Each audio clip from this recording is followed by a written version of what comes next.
Hello everyone, welcome to the Research Insight series we are holding at JM Financial Center of Financial Research in collaboration with Phenomena. Today we have Professor Samarpan Nawn, CFA. He is from the Finance and Accounting Department here at IIM Udaipur. Professor Nawn's research interests are in the market microstructures. Sir, your research mainly revolves around HFT, which is high frequency trading, and algo trading. So we'd love to know more about it. Yeah. So algorithmic trading and high frequency trading actually started in US. Okay, so this was in early 2000. Thereafter, it has spread across the globe. So for now, last couple of decades, maybe a little bit more than 20 years, algorithmic trading and high frequency trading is spread across the globe, and it's being there. So humans are actually trading with algo, right? And that has been the norm for last 25 years. And even in India, we have had algorithmic trading and high frequency trading starting maybe around 2008, 2010. So we had a 10 or 15 year period where these traders are actually trading. So for example, if you have traded yesterday, suppose you bought an SBI stock yesterday, it could be that you have bought it from an algorithmic trader, or maybe day before yesterday, if you had sold a Suzlon stock, you may have sold it to an algorithmic trader. And right now, as I stand today, about I think more than 50% of all trading volume in NSE and BSE as well, which is coming from algorithmic trader and high frequency trader. So if you have sold a stock yesterday, it's more than likely that you have sold it to an algorithmic trader. So now they are trading with humans, right? So that's sometimes it's scary, right? If you think about it. And why? Because if you come to think of it, you may feel that these traders will have a natural advantage over the human traders, right? And therefore, a lot of practitioners, regulators, market participants have expressed their concern that is it fair to have them trading with the human traders. Now, a lot of these concerns are actually centered around popular beliefs and perceptions and not backed by academic research. And this is where academic research has pitched in. They saw an opportunity that to ask the question whether, now that the AT and HFT have arrived, whether they are good or bad for the markets overall, right? So that's where academic research has pitched in. And now that's a very broad question. How do you answer whether they are good or bad for the markets overall? So one way would be to take a step back and think what is why there is the existence of a capital market, right? What are the fundamental functions it provides, right? So if you ask this question, scientifically, it has been said that there may be other functions as well. There are majorly two functions of a capital market. One is that it provides liquidity to investors, right? And the other is that it assimilates all possible information that is available and incorporate them into security prices. So discovery of security prices and providing liquidity to investors. Now, if you take these two as the two fundamental functions of capital markets, then academic research has consistently found that AT and HFT, that is algorithmic trading and high frequency trader, I may use AT and HFT for these two terms. They have actually provided improved liquidity and discovered security prices better. Right? So in both of these functions, they have actually improved or given benefit to financial markets. So that's not my belief, it's backed by scientific research, and there are no two ways about it, right? There are several papers which have actually and published in top journals. So this is not that I believe, this is what the scientific research says. So that's what it is. So yeah, they have actually benefited the market. Thank you, sir. So, sir, also following on, the main subject of your research is again HFT and algo. That is what you are focusing on. Can you also state a few more interesting questions that revolve around that subject? Yeah. So as I said, the markets have benefited from their presence, but that's not the complete story, right? That's not the complete story. There are certain other things which they have done as well, right? For example, can we think of some of the negative externalities which may have come in? Again, when I say that, I have to say with a caveat that the negative externalities do not outweigh the benefits, okay? But there are certain negative externalities which they have brought, and there were several interesting questions which centers around those negative externalities. For example, I said that they improve the liquidity, right? They have improved the overall liquidity, that there is no question about it. But some of the detractors say that, okay, you say that they have improved liquidity, that's in a general way, but market requires liquidity when it is in stress situation, right? So do the algorithmic traders provide liquidity in stress situation, or do they backtrack at that point? Because see, why they have been able to provide liquidity is that, or the markets have benefited from their provision of liquidity, is that one of the most important high frequency trading strategy is market making. Okay, so that's like, so they see in a NSE or BSE there are no dealers, okay, but it's a limit order market. So somebody is providing the limit orders and others are coming and taking up those limit orders, right? So we understand, a lot of us understand, let's say when we are going outside of the country, we have to get foreign exchange, right? So foreign exchange trading is done through dealers, right? So the foreign exchange dealer would trade, like they would like to buy low and sell high, right?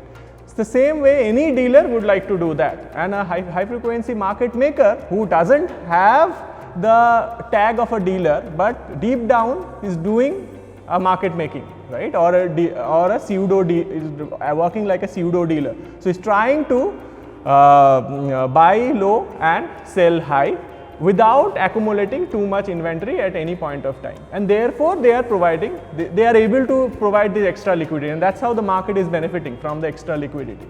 Now the question that some of them are asking is, are they providing it all the times? A dealer has some obligation, right? But they are pseudo dealers, they don't have obligation. So when the market is not doing well, when it is not perhaps profitable to provide the liquidity, are they providing liquidity? And now that the market is dependent on them for liquidity, and if they basically move or remove the liquidity at that point, then the market is in more trouble, right? So so there was important question was about whether they are providing liquidity during stress, okay? And there are mixed views on this. Some papers say that the liquidity that they provide are actually ghost liquidity, or phantom liquidity is some of the words which were used. So phantom, so it is there for a moment and the next moment it is gone, right? So some papers say that this liquidity is phantom. My personal research, I have actually done a research on this topic, and I find using the NSE data that actually if we take short-term volatility or extreme price movements, if we take these periods as period of short-term stress, then actually high frequency traders increase their provision of liquidity, okay? So they find that market making becomes even more beneficial at that point. Why? Because how does the dealer make money? A dealer makes money if we can buy lower and sell higher, right? And that we can do when the trading of the security is perhaps a little more rare, right? Then the liquidity is even more in demand, and that is the price they are charging for the liquidity. So high frequency traders actually use these opportunities of short-term stress as opportunities to earn more revenue. So the revenue of this is called spread, bid-ask spread. So they use this opportunity to earn more of this revenue, and therefore I personally found in my research, which is published in Financial Management, that it is not a big concern because they actually increase their provision of liquidity at this time. So this is one question. Then there were other questions. So yeah, one around commonality I would like to mention. So we all understand risk, like that is measured, let's say, in terms of standard deviation. But there is also one kind of risk in financial market which is known as commonality. So commonality in liquidity, commonality in return. For example, if I am holding a security, okay, whose liquidity actually dries up when the market liquidity dries up, right? then it's an additional layer of risk that I am bearing. Okay, so this is called commonality. Commonality in liquidity is a risk.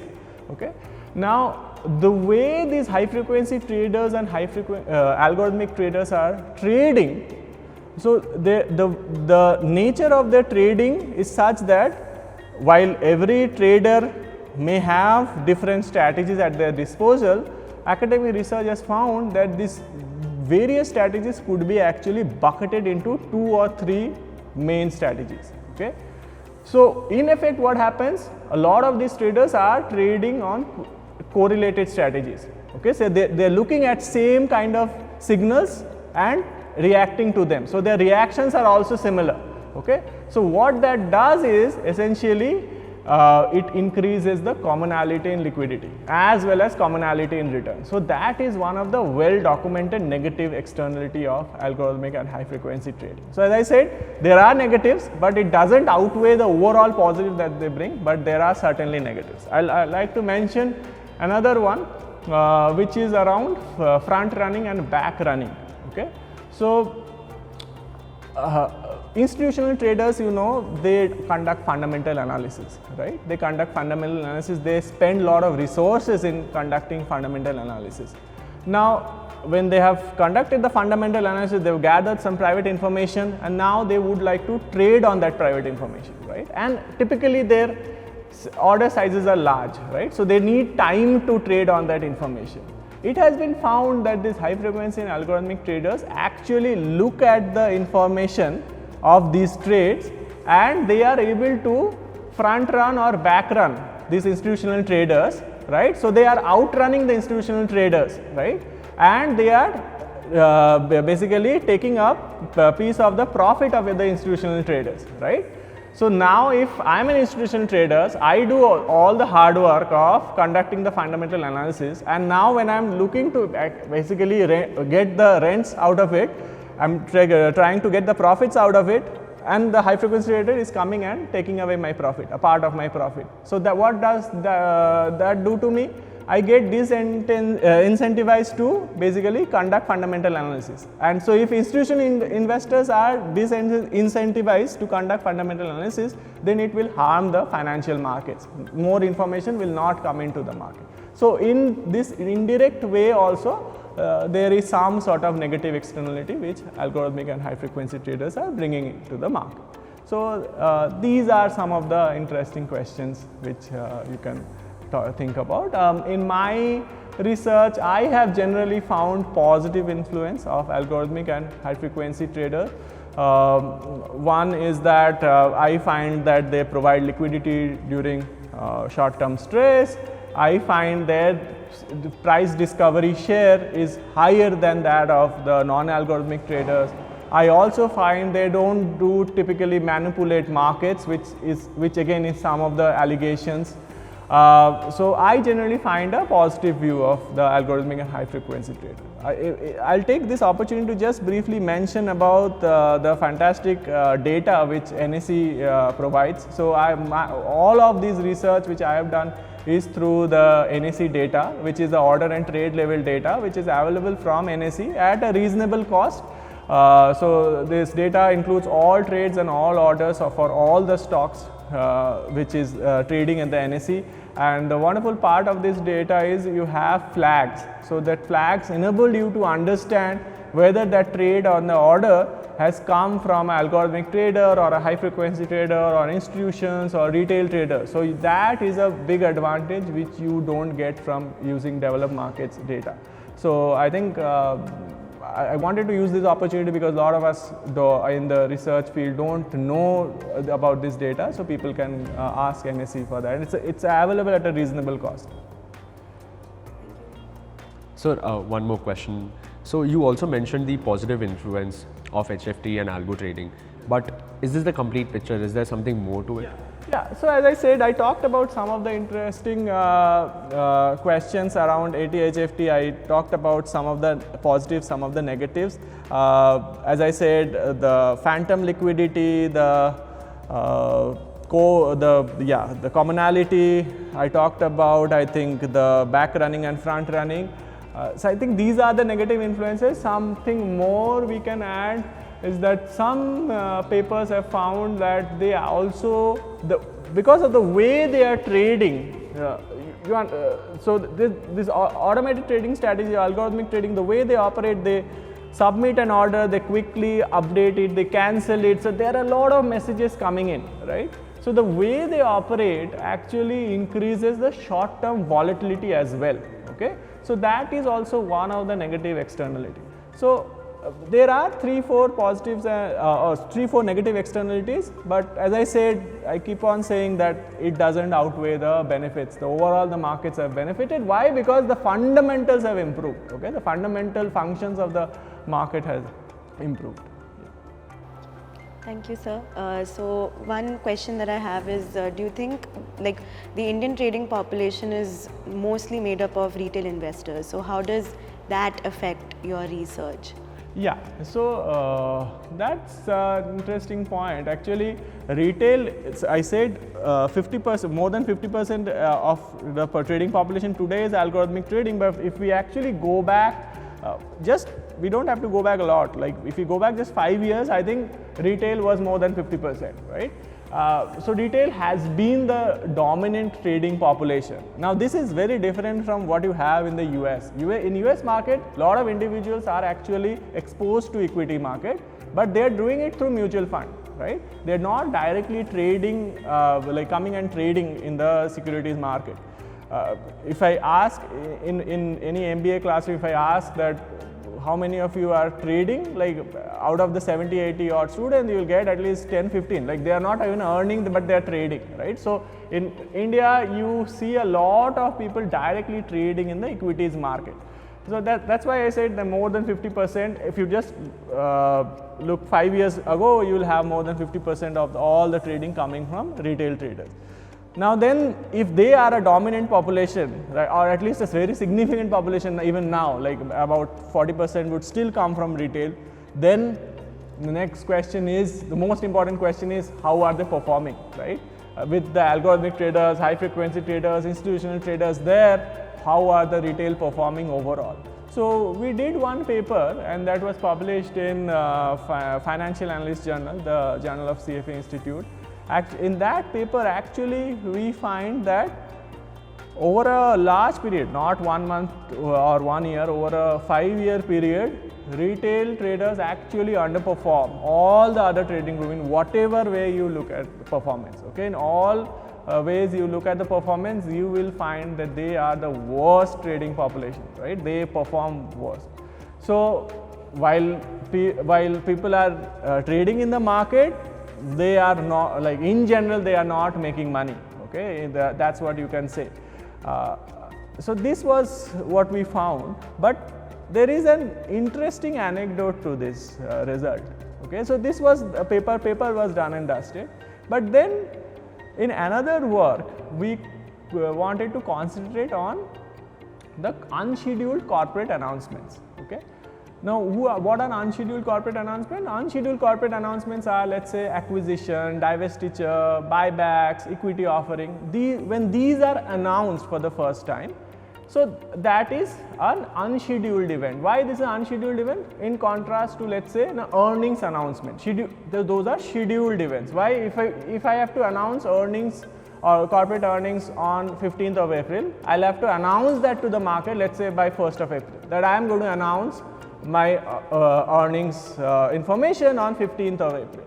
So in an earnings announcement, a lot of the institutional traders, what they do, they conduct fundamental analysis to try to figure out what will be the content of the earnings announcement, because these are scheduled in advance. Now, in contrast to this scheduled earnings announcement, unscheduled announcements cannot, like, forget about finding out the content. You don't know that these announcements are coming. These are unscheduled. They should take the market completely by surprise. Now we found that the stocks the retail traders buy ahead of the unscheduled announcements actually outperform the stocks they sell. Okay, so this is combining the result that they are the least informed, they are the worst performing population across all 6 trading groups which we are looking at. But when we look at unscheduled corporate announcement, they are the ones who are able to predict these announcements in advance. Okay? So the only way this can be done is you can attribute it to insiders leaking information to family and friends, and that information may be through WhatsApp group or other social media channel percolating to other retail traders. So this is again another work, and which is an interesting work, considering that you find retail traders are the least informed overall, but now when you just look at the unscheduled announcement, they become the most informed, right? So that's very, very interesting, and that points that there is information leakage, right? A leakage is happening through a network of family and friends.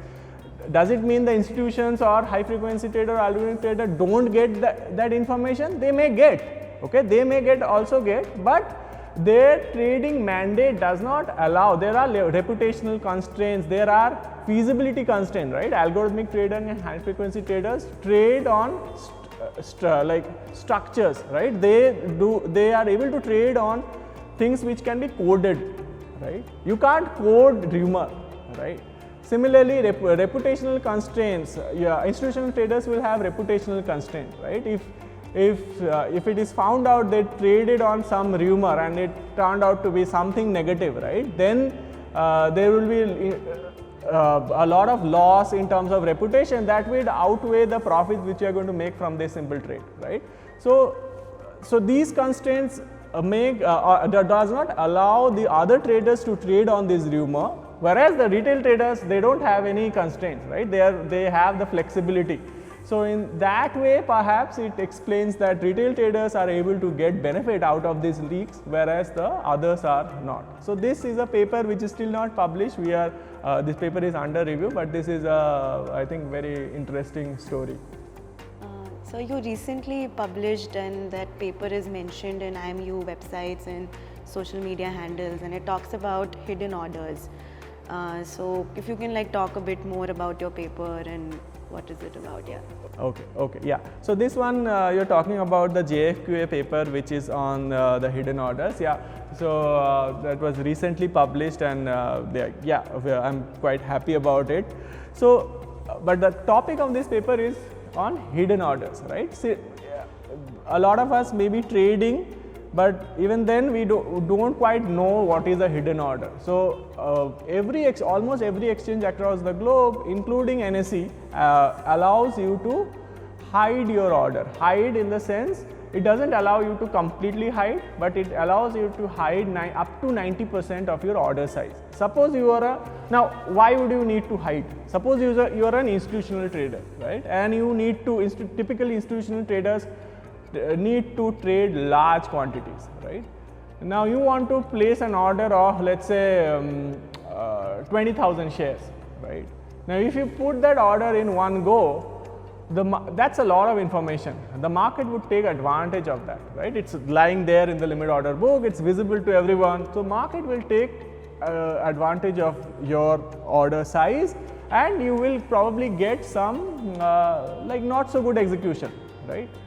So in that case, what you can do, you can actually hide up to 90% of your order. So only 10% of your order out of 20,000, only 2,000 will be visible, okay? Once that 2,000 is traded, then automatically another 2,000 will appear, right, in the order book. You don't have to do anything. You have just submitted a iceberg order of size 20,000, where you have mentioned that 10% is visible. 10% you have to make it visible. Below that is not allowed in NSE. So that way, what you are doing, you are not giving away your information to the market, and nobody is able to basically pick you off, right? Nobody is able to take advantage of you. So naturally, hidden orders have been there for a long time. Now, what extra we did? Now, if you think about the rationale I suggested for hidden orders, you should find that the average size, the original average size of a hidden order should be higher than that of a displayed order, right? Because when the order size, my original order size is high, then only I have incentive to hide, right? So literature has documented this perfectly, that the average size of a hidden order is much higher than that of a displayed order. But no, all those papers were actually done in a market where there were no algorithmic or high frequency traders. Okay.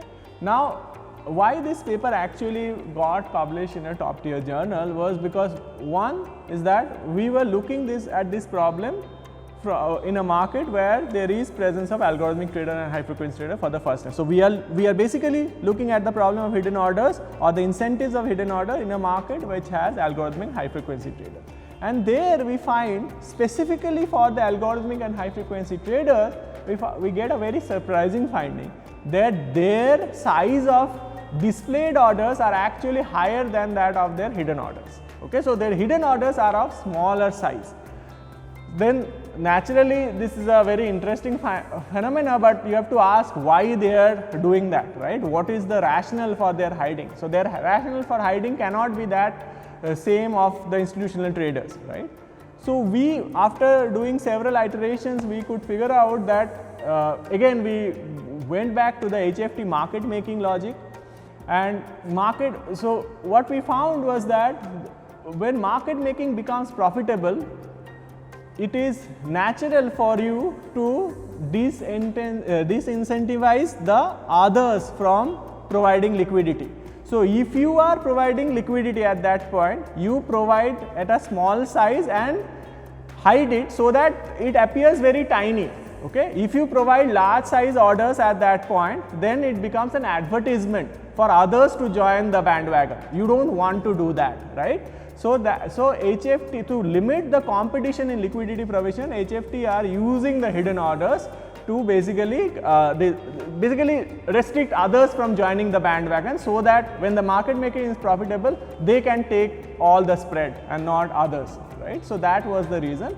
And as I said, this paper, this was a very interesting finding, novel in the literature, because nobody has looked at the problem of hidden orders from algorithmic or high frequency traders perspective. So that's why this paper got traction and got published in a reputed journal. Sir, I have one more question. So what do you consider as a meaningful impact in the academic research? Is it theoretical advancement, policy relevance, or practical applicability? So, and how do you personally define research success here? Yeah. So again, this is a question which I think a lot of us will have different answer to this, right? There is no right or wrong answer. Some would say for them academic research is only valuable if it can be applied in practice, right? Some others may say, no, I want to think from the regulator's perspective, okay, what is at a policy level, what is relevant, that is what should actually be the starting point of academic research. And some would like to just try to do for the fun of it, right, just to find out new things. Now, for me, what is appealing is that I don't think in such complex way. For me, I would say the motivation comes from the publication, right? I would be very honest. The motivation comes from the publication. So these journals are there. So this academic system works through the journals, right? So these journals are there and the journals have reputation. If you can publish your work at the most reputed journal, that's what the best you can do, right? And the journals will not just accept your work, they will look at it from all the possible angles, whether it's rigorous, whether the question is relevant, does it address or their reader base. So all that the journal will look at, and if it passes that, then you have done well, right? The top tier journals in finance and accounting have a acceptance rate of about 5%, right? That's like 1 in 20 papers. So, okay, so so I leave it at that, right? So my motivation, if I can get, so whenever I'm starting a work, I try to think that whether this paper can actually, forget about the results come later, but at least this question, if the results actually come the way I think it will come or it is expected to come, whether this question and those results together can actually impress at the top journal, right? If it can, then I actually pursue. Otherwise, at this point of my career, I would not like to pursue it. I think from my perspective, it is about whether this research is publishable in a top journal or not is what the motivation comes from. But again, as I said, there is no right or wrong question here, or right or wrong answer rather here. People will have different views and I respect that. Thank you, sir, for your insight and for also explaining such complex topics in simple words. So, thank you. Thank you. Okay, it was a pleasure here. Thank you so much.